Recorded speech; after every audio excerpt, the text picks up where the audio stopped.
Talked about this through playful ribbing and an aggregation of medical authorities and scientific voices to make an informed and rational decision. So where do you think that I'm wrong on that? Steven, do you know that the Spartans are like practice man love with children? Oh, geez. Okay, so this is what's going to happen. What did I tell you? He was going to do anything he could to avoid. Oh, there he is. Oh no, Sam Seder. What a f***ing nightmare. Thank you, Steven. I had no idea this was going to happen. Greetings and salutations, everybody. My name is Sean. I will be your internet video maker for the day, and today we're going to be discussing this whole fiasco between Steven Crowder and H3H3, and with an addition of Sam Seder, because it has captured the internet by storm, and everybody's talking about it, and I figure why not me personally get in on this and give you my thoughts and opinions, even though you likely know where I stand on this kind of thing. Now, before we get into this, we have to talk about how this whole thing all started. And I was saying all and this whole at the same time, but we're not even going to cut that out. It's fine. So the way that this started is H3H3 was making some like weird, goofy comments about how you should never think about what the CDC tells you because they're the experts and you don't have to think about it. And you shouldn't think about it because the government, and you got to do what the government says, because that's where H3H3 lines up on the political spectrum, I guess. Crowder made fun of him, H3 didn't like that he made fun of him, so they started making fun of each other back, and then Ethan reached out to Steven Crowder through direct message saying that he was willing to debate Steven Crowder. Now this is incredibly important, because a lot of the meta-narrative around this is that Steven Crowder is out there challenging people to debate, and then when he was confronted with Sam Seder, which did happen, which we will get to a little bit later, Steven just ran away. He was a coward. Steven Crowder, bad man.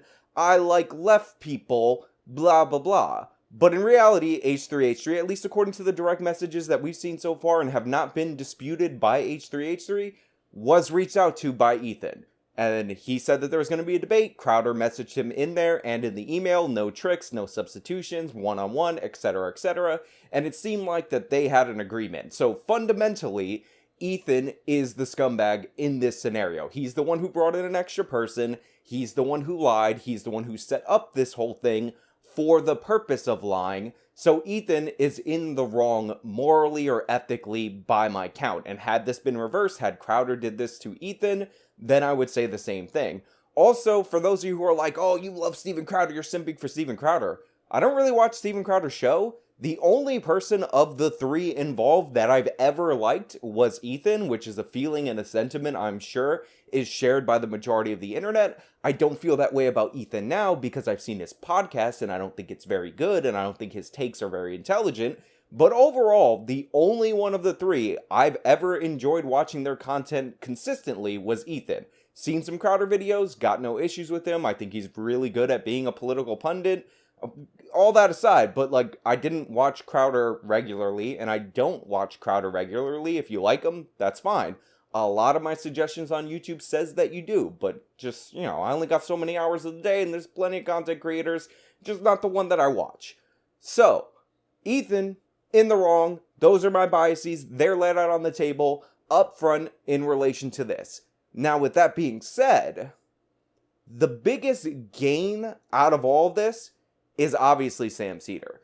Sam Seder's channel has gone from like nothing views, despite the fact that he has 1 million subscribers, to all of a sudden the videos that he does about other people that are in the Crowder, Dave Rubin camp getting a ton of views. So Sam Seder really got his name out there. People are doing write-ups about this appearance on Ethan's podcast. Now, with that being said, that Sam Seder is indisputably the biggest gainer of this situation. The absolute worst looking person in this situation is Ethan Klein, aka H3H3.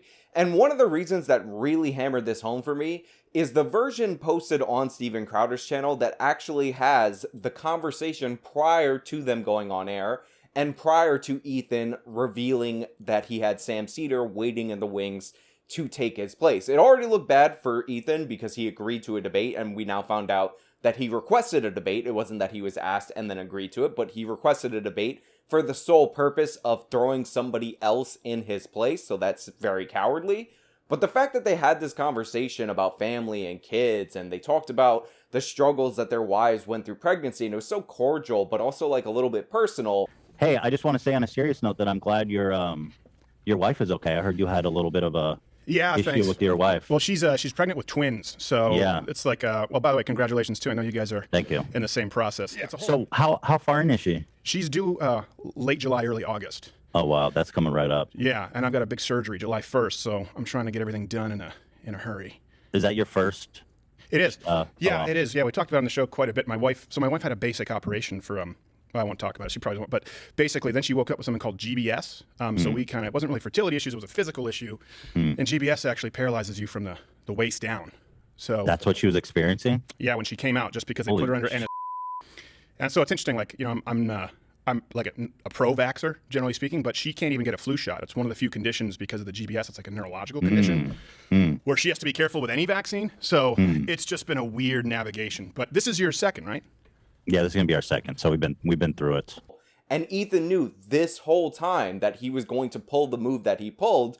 Just shows you what kind of character that this guy has. It just shows you that when you feel like you're morally superior politically, you can justify any kind of scumbaggish actions. And what's interesting about this is that Ethan lays out the moral justification for this politically in the beginning of his version, where he poisons the well with talking about how Crowder's so bad that the compilation that they made of Steven Crowder can't even be shown on YouTube. Steven Crowder, for those of you that don't know, is probably one of the most hateful, bigoted people on the platform. Racist, homophobic. I mean, pretty much hits every box.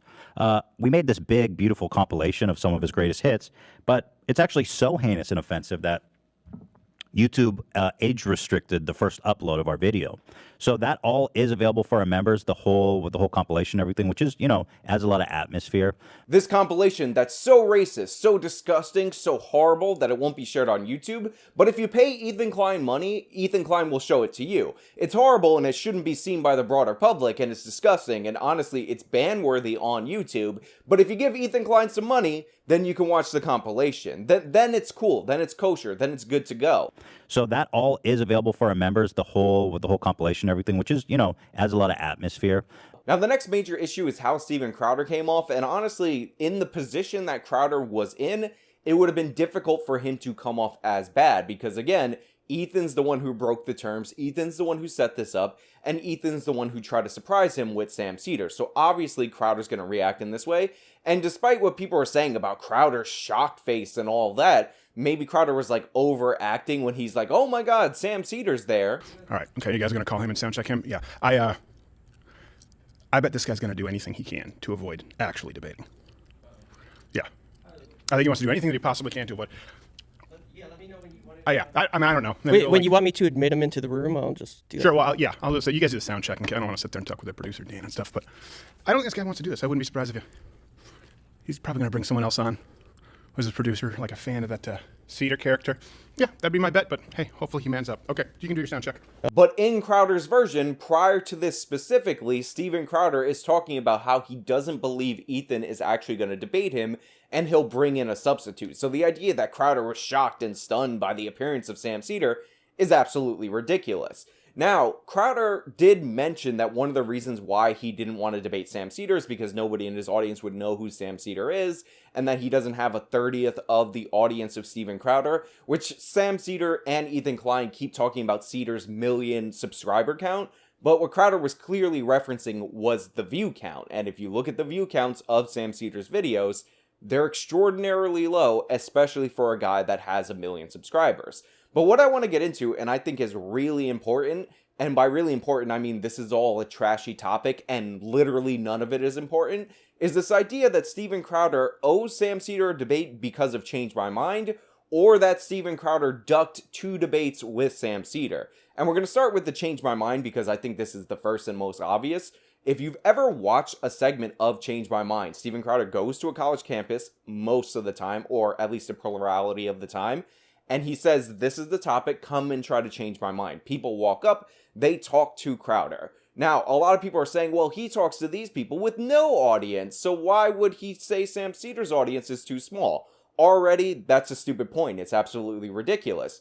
Crowder is not spotlighting somebody who's trying to grow their own audience. He's having a conversation with kids in college. So the fear or the concern about you blowing somebody else up by appearing with them is not relevant there. So this criticism is ridiculous. Second, this isn't a debate me, anybody come in and debate me kind of scenario. Again, you're doing it on a college campus or with young people for the sole purpose of changing hearts and minds in the university. This is something that conservatives are always concerned about, and the idea is, at least in theory, that you're going to the hotbed of leftism in the country, and that's where you're going to talk to the people directly because they don't get this from their professors. That's the idea, that's the premise of the show. If you think that somehow equals everybody and anybody can challenge me to debate at any time, I don't know what to tell you, but that doesn't make any sense. And by the way, I just want to make this 100% clear. Everybody and anybody who's commenting on this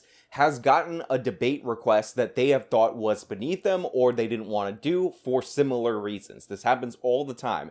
There's a bunch of people who challenge me to debates and I'm just not interested in them as people, and I know it's a chance for them to grow their brand. Remember, I was making response videos to a guy that I kept calling fake Vosh, Brenton Langle, who demanded a debate after he called me a Nazi, an allegation that he admits was completely wrong. And the reason why he said he called me a Nazi was because I did a stream with another YouTuber, and in that stream, which he admitted again that he didn't watch, I was confronting that other YouTuber on the exact thing that he was labeling me a Nazi about and guilt by association. So he called me that whole cloth out of hand, and then he watched the video, acknowledged that he was wrong, and tried to walk it back in a weaselly way when he was on Destiny's show, and then he demanded a debate from me because I did something wrong to him by highlighting that this occurred. Even though he called me this on the Modern Day Debates channel, which is a significant channel, and those Modern Day Debates a lot of times get seen with a lot of people. So that association with my name, because I attach my actual name to my work, to that ideology is harmful to me, which is why I addressed it. He demanded a debate from me, and why would I give that to him? Why would I want to incentivize people to go out of their way to call me names in public, to lie about me when they don't have the information, in order to get access to the platform that I built? A platform that I built, by the way, without going on to a bunch of other people's shows in order to garner subscribers. I've done it the hard way. So you can do it the hard way, or you cannot call me names and maybe we can talk about a conversation, because again, there are people that I'll talk to where subscriber count or view count is not necessarily the threshold. The last debate I had was against the SJW Debates guy, and I think he has under 10,000 subscribers. Now, the second thing I want to address is whether or not Crowder backed out of 2 separate debates. And I want to first start with Politicon, because I've done panel events before, and I know that cancellations almost always happen. And sometimes these cancellations happen at the last minute, and these organizations basically have to reprint the brochures because the person or persons didn't end up showing up. One of the first events that I went to was an event called Minds IRL, and I was gotten in as a guest. I didn't appear on any panels, but I went there and I was actually hoping to meet David Pakman, who is listed as one of the guests. I talked to one of my friends who's a lefty who works on a lefty network and asked him when Pakman's showing up, and he said that Pakman didn't want to show up, and he told him earlier this week that he was backing out due to the fact that there was people there that he didn't want to be associated with. Now, could every single person on the panel that was scheduled to be there with David Pakman say that David Pakman personally backed out of a debate with all of them? I would think not. People cancel for a number of reasons, and this was a scenario where Pakman was actually booked. He was on the promotional material, and there's a very good chance that people bought tickets to see David Pakman in person. And I still wouldn't call that him backing out personally with a debate with the other panelists. Number 2, I've been sold on panelists in order to do shows multiple different times, and after agreeing to go on the show, I learned that it's actually more of a touch and go kind of thing, and maybe they'll come on, maybe they won't come on, but it's totally fine. A perfect example of this is that debate that I did with Riley Grace O'Shong and Destiny. Now, everybody knows that Victoria Hammett was the person that was supposed to be there and had to cancel last minute. Never heard of her, but she's on the left. And a lot of people thought it was weird that it was going to basically be a debate that was structured in such a way that was going to be a 3 versus 1, aka me being the conservative. What you don't know, and I'm not going to reveal the name of the person, is that it was actually supposed to be a 2 versus 2. And Riley Grace O'Shong was actually pinch hitting for another conservative that was supposed to be on my side. So in reality, you don't know what goes on behind the scenes. Sometimes you see the structure of a panel and you think it's unfair, but people are trying to make it more even. They're trying to make it a better show. And it just so happens that another person is not willing to do it. They have a scheduling conflict, etc., etc. Crowder was probably pitched to Sam Seder as a debate opponent. More likely, the thing that happened, Sam Seder probably asked for Steven Crowder. Politicon reached out to Crowder, and they were negotiating his appearance, and then Crowder decided not to do it. Or, as many people like to make fun of, Crowder's dad, which is weird because you have a bunch of people that have like their wives or their siblings or whoever representing them and like speaking on their behalf, talking about a member of Crowder's family doing the same, which I find odd. And I'm saying this as somebody who has no family involved at all in this operation, but Ethan Klein's a perfect example of that. His wife is his business partner, and she speaks and does things on his behalf. Now, they've been together from the jump. They started the channel together, etc., etc., but the point I'm trying to make is that it's not that unusual behind the scenes after meeting a lot of these people one-on-one for them to have a spouse and or sibling and or parent that's kind of managing them or handling their appointments, etc., etc. If you have somebody that's qualified to do that, that's in your family and your operation can afford to pay them, you can't get more loyal business than a member of your family. So while people might think it's weird that Steven Crowder's dad is doing this, that, or the other, remember, a lot of the YouTubers that you watch have family members, boyfriends, wives, etc. managing their affairs. It's not that unusual. Yeah, that's a real shame I about think Crowder. you're bigger. Yeah, I don't know what his team is doing around him, and that's, just for me to speculate at this point. I don't know. He has a team? He has a whole team and he won't do it? He could bring the team. I believe it's his father, but I can't confirm or deny that.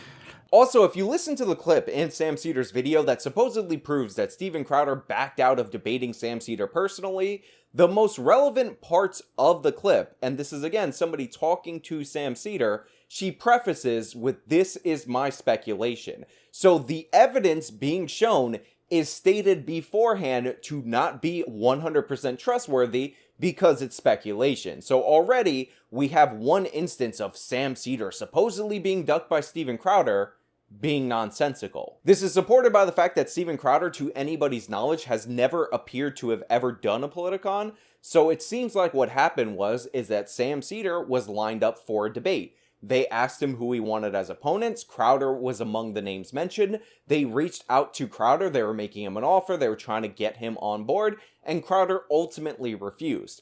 Also, and this is probably something that should be noted, Politicon is sponsored by a bunch of YouTube channels and organizations, one of which is the Young Turks. This is one of the reasons why, after Ben Shapiro did a Politicon, all of a sudden the Young Turks were reporting what Ben Shapiro's speaking fee was. So you're not exactly getting information from an unbiased source when you're talking about Politicon. Now, as far as Steven Crowder allegedly ducking Sam Seder when it came to an appearance on the Gavin McInnes show, again, the story is actually quite similar to what happened at Politicon, or what appears to happen at Politicon, except way more clear, because Sam Seder read the emails between himself and Gavin McInnes, or Gavin McInnes' rep, and in those emails, Sam Seder, according to himself and what he read on air in videos that are still on his channel, requested Steven Crowder, and he said he would only do it for Steven Crowder or one other person, and it is my belief that the other person is Dave Rubin. I'm not sure if Sam Seder has confirmed that the other person is Dave Rubin, but it seems like that's who it would be. And this was at a time when Gavin was emailing all these different lefties, offering them money to appear on his show. So Sam Seder's condition to appear on Gavin McInnes' show was if he got Steven Crowder. So Gavin tried to get Crowder, and Crowder was like, no. This wasn't a situation where Crowder and Seder had agreed to appear on this show together, and Crowder backed out. Read the emails in the videos, or hear Sam Seder read them for yourself. He's just misconstruing this. So what this all boils down to is Sam Seder desperately trying to get a debate with Steven Crowder in multiple different avenues, and Crowder not wanting to do it. One of the reasons why is because Crowder's the largest conservative YouTube channel, and Seder, outside of talking about somebody like Crowder or Dave Rubin, Ben Shapiro, or any of the so-called intellectual dark web, gets basically no views on his channel. So yeah, my position is and has always been, you're not obligated to debate anybody, even if they ask a million times and they make hundreds of videos demanding it and trashing your name. Especially when it's somebody like Sam Seder, who has called for the demonetization of every political YouTuber in order to get Steven Crowder. Right? I mean, if you're going to go on and attack somebody, essentially attack gay people, attack Mexicans, what is your end goal? Your goal is to get rid of them, right? And so it's a success for you. If one of your students goes out and beats the gay out of somebody, I don't know what the solution is to this. Obviously, you could demonetize his entire channel. He can keep doing what he's doing, but you can demonetize it. Like, you're not silencing anybody by completely demonetizing a channel. There was a lot of people who were demonetized. Almost all politics were demonetized about a year and a half ago. And it sucked. It sucked. But if that's what it takes, let's do it. People going after Steven Crowder. We're not going to be bereft because he's gay bashing. We're not going to get enough of the joking about lisping and whatnot. And if it's a slippery slope, then let's just slide down it. Everybody gets demonetized. All politics demonetized. Let's do it. The justification, by the way, that Sam Seder used to call for the demonetization of all political YouTubers in order to get Crowder was that Crowder is a gay basher and that should be taken off the platform, even if everybody has to lose their income. Ironic to say the least, because one of the interesting things about Sam Seder's videos on Steven Crowder is that he keeps implying that Crowder is a closeted homosexual. So Crowder gay bashing good, Sam Seder doing it bad. But wait! Remember that time that Steven Crowder confronted Cenk Uygur at South by Southwest dressed like Cenk Uygur? How can you say that Crowder is able to dodge people when Steven Crowder confronted Cenk Uygur for dodging him? Now, first of all, this logic rests on the idea that two wrongs makes a who cares, as Devin Tracy likes to say. And no, two wrongs don't make a who cares. Number two, the reason Crowder confronted Cenk Uygur is because Cenk Uygur smears Crowder on his show, and it's really weird that you would go after somebody on your show consistently and not invite him on. Show me the video where Steven Crowder is smearing Sam Seder and then not giving him a chance to defend himself. It doesn't exist. So that's the differential in context, and even if it isn't, if you think it was wrong for Crowder to do that, why do you think it's right for Ethan to bring Sam Seder on to basically pop up in the thing? But Sean, wait! Didn't you ask Hunter Avalon for a debate, and aren't you demanding some of his time? Yes and no. Because I actually only asked Hunter Avalon for a debate one time. Might have been twice. If you want to fact check me on that and you can find it a second time, that's totally fine. And the reason I asked him for a debate is because he just finished a debate with a guy that was like attacking his sexuality, talking about like whether he could grow facial hair, and attacking his wife personally. And the theory was, if he would debate this person who wasn't attacking the arguments and was just attacking him personally, and now he's debated, I think, 2 times, then obviously he should give me a shot to debate. But when he said no, I said it was totally fine. Now, I did make fun of all of his reasons why he said no, because some of them were hilarious. One of them was that my channel was way too small. Ethos says Hunter is afraid to debate actual Justice Warrior.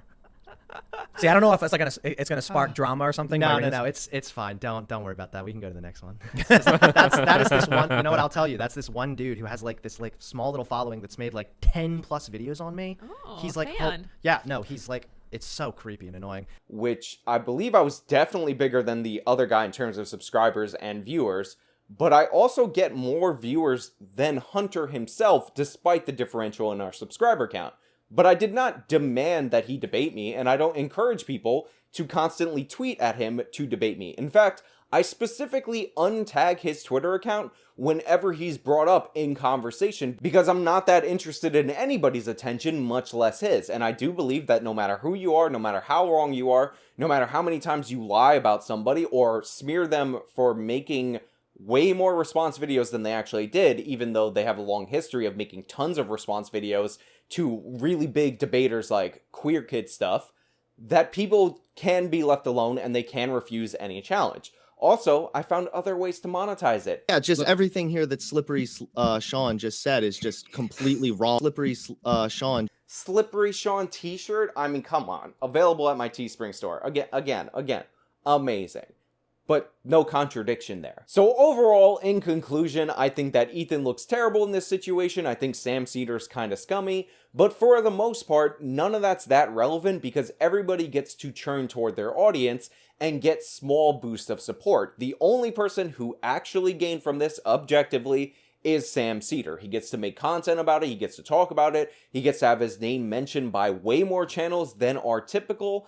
And it's a great boon for him because it helps build this idea that everybody's afraid to debate him. And it gets a bunch of people that don't acknowledge Sam Seder from like the supposed intellectual dark web to acknowledge Sam Seder. So totally worked out for him, even though I think it's a scummy move. And had I been asked to do what Sam Seder did, I would not oblige. I understand why he did it. Total gain in terms of the attention economy, which let's be honest, that's what we're all in. But hey, those are just my thoughts. Let me know your thoughts down in the comments below. If you liked the video, you can show me by leaving a like. You can subscribe for more content. You can follow me on all my social medias. They are linked in the description of this video. You can support me via the support links. You can buy the new Slippery Sean t-shirt. Oh, it's just amazing. Monetize people who talk trash about you. Always do it. Till next time.